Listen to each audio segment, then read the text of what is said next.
Welcome back to the deep dive. We're here again, sifting through the material you've shared to pull out the clearest, most useful insights. That's right. Today, we're getting into something that honestly touches everyone. It's about unlocking inner potential for success. Mm-hmm.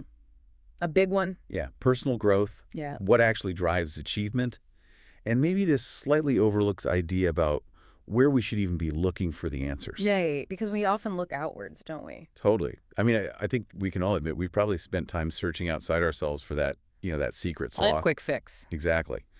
But our sources today, they make a pretty compelling case that the real solutions might have been inside us the whole time. Okay, let's unpack this. And that's exactly our mission here. We've got some really thought-provoking stuff to explore.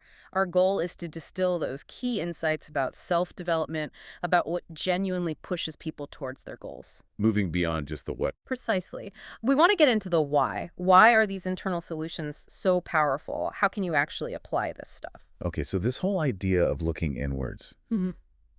it immediately brings up something our material highlights right at the start. Which is? This common tendency. We pour time, energy, sometimes a lot of money, into self-help seminars, books, gurus, always hunting for external answer. Oh, yeah. That pull is strong. We want someone else to just hand us the formula. Right. Give me the roadmap. What's fascinating here, though, is how quickly the sources pivot. They go from acknowledging that external search straight to their core idea. The real answers, the actual solutions, that they're already within you. And that's not just some, feel-good platitude. No, not according to this material. It's presented as the absolute foundation for real sustainable growth. It kind of challenges that default assumption that success is something you find or buy out there. Instead, it argues, okay, external guidance can give you tools, maybe a framework, sure. But the ultimate power, the power to really change and achieve, that's not in the workbook. It's in your own internal landscape. Your mindset, your beliefs. Exactly, your self-perception. It basically forces you to rethink chasing those external fixes versus, cultivating your internal strength. It really makes you pause and think, how much energy have we collectively spent looking in, the wrong direction? A lot, probably. Just take a moment, you listening. Yeah. Have you ever felt that? That intense pull towards some outside solution, believing that if you just read one more book or found the perfect mentor, then everything would just click. It's a very common feeling, almost magnetic, like you said. But these sources, they're pushing us towards a different path, Yeah. a path inwards. And as we start down that path, we hit something else the sources point out pretty clearly. The roadblock. Yeah, the barriers. If the answers are inside, what's stopping us from actually getting to them? Good question. Our sources seem to pinpoint two main things Yeah. that often keep people from reaching their potential, from getting that meaningful success. Right. And it's not usually a lack of wanting it. It's more these almost invisible forces shaping our lives. So what's the first one? Okay, the first barrier the material digs into is, it's incredibly deep. It calls it ingrained conditioning from infancy. From infancy, wow. Yeah, think about it. From when we're tiny, we're like these little sponges, just absorbing beliefs, patterns, assumptions from our parents, our family, our immediate world. Without any filter, really. Exactly. And this isn't just surface stuff. It forms the core of our subconscious. It dictates our default reactions, how we see ourselves, what we even think is possible for us. It's like the background operating system. That's a great way to put it. Installed before we could even question it, just running quietly, influencing almost every choice, every interaction. Can you give an example? Sure, like if you constantly heard growing up, money's tight, or you have to work twice as hard just to keep up, those ideas can unconsciously shape your career path, how you handle money, even if you're willing to ask for a raise, long after you consciously think you've moved past them. Okay, that makes sense. And the second barrier? So building on that early stuff, the second is the influence of one's environment. This is more about the here and now, the ongoing pressures, the expectations from daily life. Friends, work, media. All of it. Our colleagues, the news we watch, social media, broader cultural narratives. These things can subtly reinforce those old programs or even install new limitations. They shape what we aim for. Yeah, what we even define as success, how we see failure. Like if you're always around people who complain about their situation or think ambition is foolish, that negativity can just become normal. It seeps in. So this raises an important question. Exactly. How much are we actually aware of these things, these deep internal programs and these constant external pressures? Are we consciously choosing our direction, or are we just reacting? That's a really critical point. Our default settings, internal and external, might not be serving us. And if you don't even know they're there. How can you change them? Right. But here's the good news. The sources don't just leave us with the problem. They offer a path forward, a really powerful one, actually. Mhm. It shifts the focus right back to you. It advocates for something called self-study to understand one's inner self. Not just sitting and thinking, though. No, it sounds more active than that, like an intentional process of internal discovery, almost like being a scientist of your own mind. And the material really emphasizes the outcome of doing this work. It's about developing a positive self-image. Okay, but what does positive self-image really mean here? Is it just about feeling good about yourself? It's deeper than that, according to the sources. It's not about ego or that kind of superficial confidence that can shatter easily. Right. It's described more as cultivating this deep, solid belief in your own capabilities, your worth, your capacity to actually do things, what psychologists sometimes call self-efficacy. The belief you can actually succeed at something. Exactly. And if we connect this to the bigger picture, imagine the ripple effect of having that kind of robust, positive self-image. How so? Well, when you genuinely believe in yourself deep down, your actions start to change. You take bolder steps. You aim higher. You bounce back faster from setbacks. It changes how you approach things. Profoundly.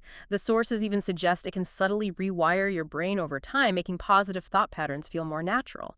It changes how you interact with the world, seeing challenges as chances to grow, not just roadblocks. Okay, here's where it gets really interesting for me. Yeah.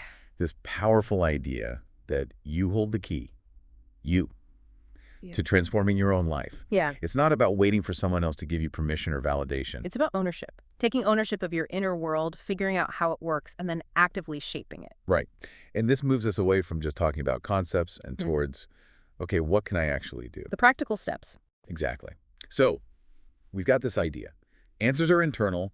Watch out for the barriers, conditioning and environment. Work on self-study and positive self-image. Now, how do we actually do that? Yeah, what are the actionable strategies? What does the material recommend to really cultivate this potential and achieve success?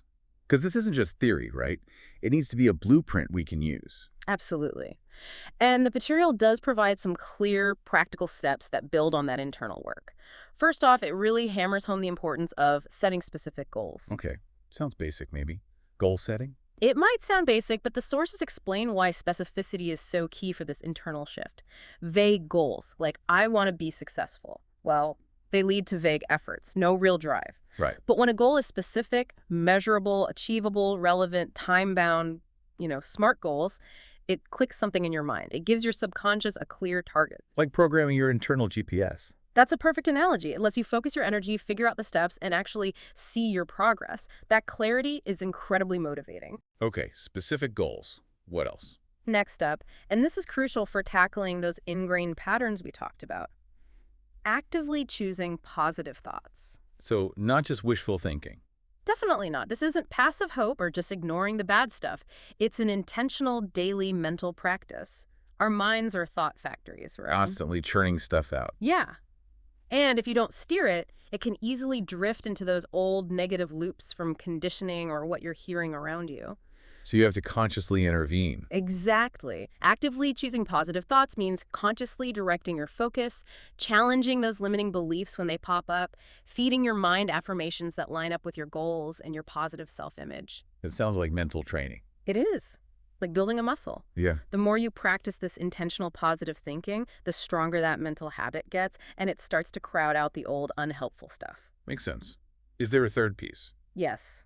The material also highlights the huge value of continuously learning from influential figures in books. Learning is always good. For sure, but it's how you learn that matters here.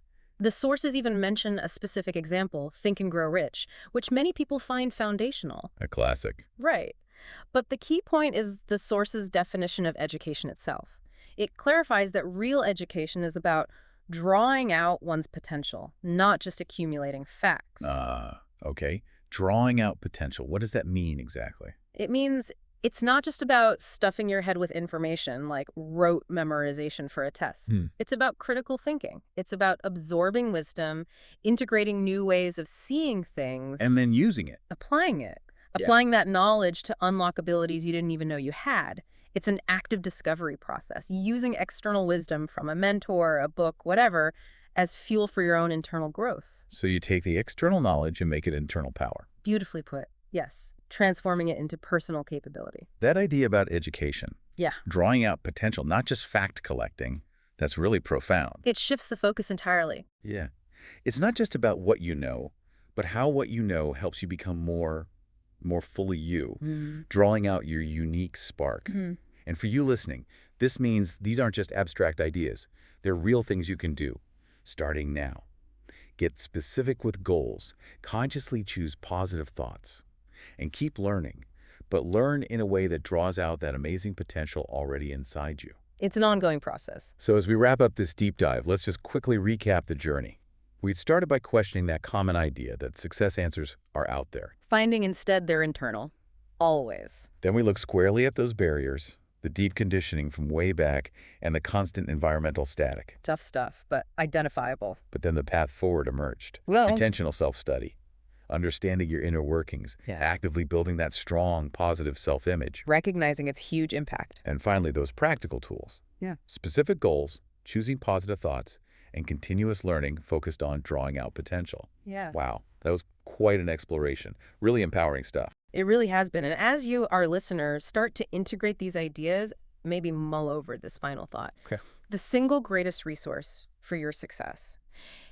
It isn't hiding somewhere external. It's not waiting for you to find it or for someone to give it to you. It resides deep within your own untapped potential. A wellspring inside. Exactly. Exactly. A vast reservoir of capability, wisdom, drive.